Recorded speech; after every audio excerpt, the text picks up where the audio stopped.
السلام علیکم ورحمۃ اللہ وبرکاتہ۔ بسم اللہ الرحمن الرحیم۔ حضرت حمزہ رضی اللہ تعالیٰ عنہ کا کفن۔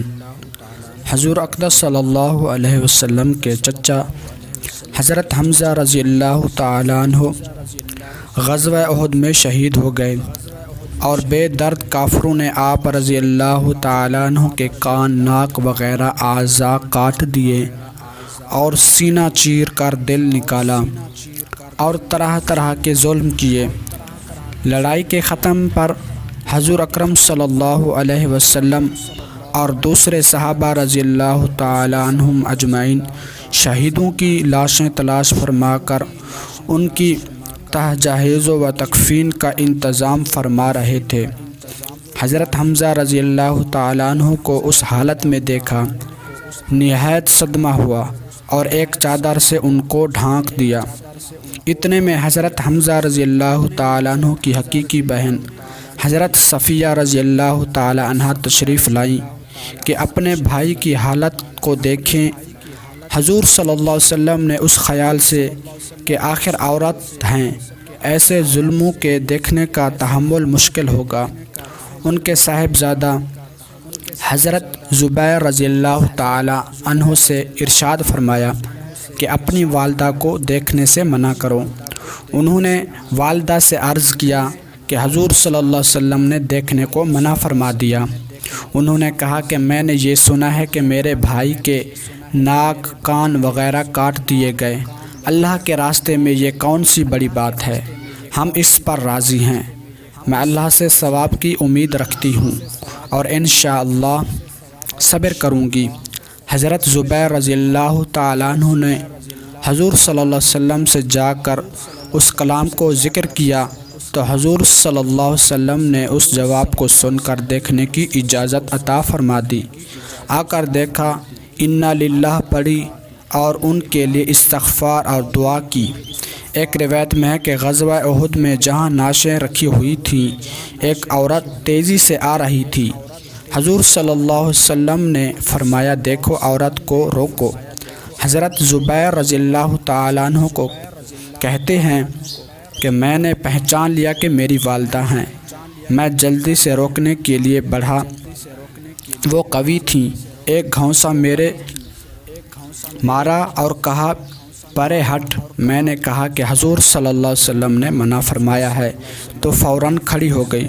اس کے بعد 2 کپڑے نکالے اور فرمایا کہ میں اپنے بھائی کے کفن کے لیے لائی تھی کہ میں ان کے انتقال کی خبر سن چکی تھی، ان کے کپڑوں میں ان کو کفنا دینا۔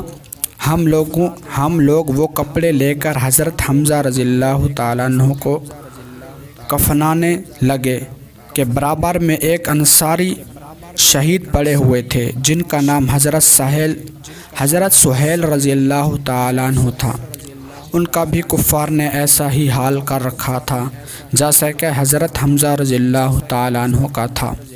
ہمیں اس بات سے شرم آئی کہ حضرت حمزہ رضی اللہ تعالیٰ عنہ کو 2 کپڑوں میں کفن دیا جائے اور انصاری کے پاس ایک بھی نہ ہو، اس لیے ہم نے دونوں کے لیے ایک ایک کپڑا تجویز کر دیا، مگر ایک کپڑا ان میں بڑا تھا، دوسرا چھوٹا تھا۔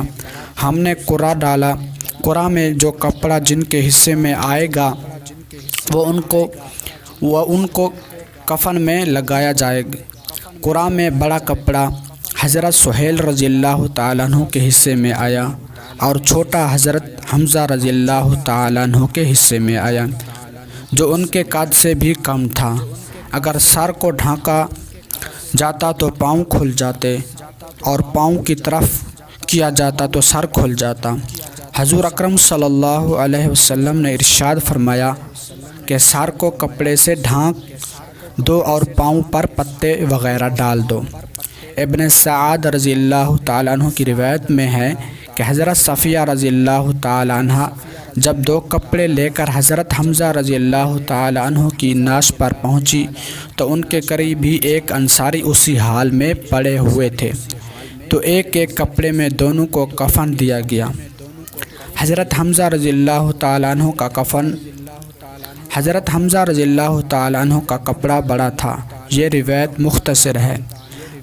فائدہ: یہ دو جہاں کے بادشاہ کے چچا کا کفن ہے، وہ بھی اس طرح کہ ایک عورت اپنے بھائی کے لیے 2 کپڑے دیتی ہے، اس میں یہ گوارا نہیں کہ دوسرا انصاری بے کفن رہے، ایک ایک کپڑا بانٹ دیا جاتا ہے، اور پھر چھوٹا کپڑا اس شخص کے حصے میں آتا ہے جو کئی وجہ سے ترجیح کا استحقاق بھی رکھتا ہے۔ غریب پروری اور مساوات کے دعوے دار اگر اپنے دعووں میں سچے ہیں تو ان پاک ہستیوں کا اتباع کریں جو کہہ کر نہیں بلکہ کر کے دکھلائیں گے۔ ہم لوگوں کو اپنے لیے ان کا پیرو کہنا بھی شرم کی بات ہے۔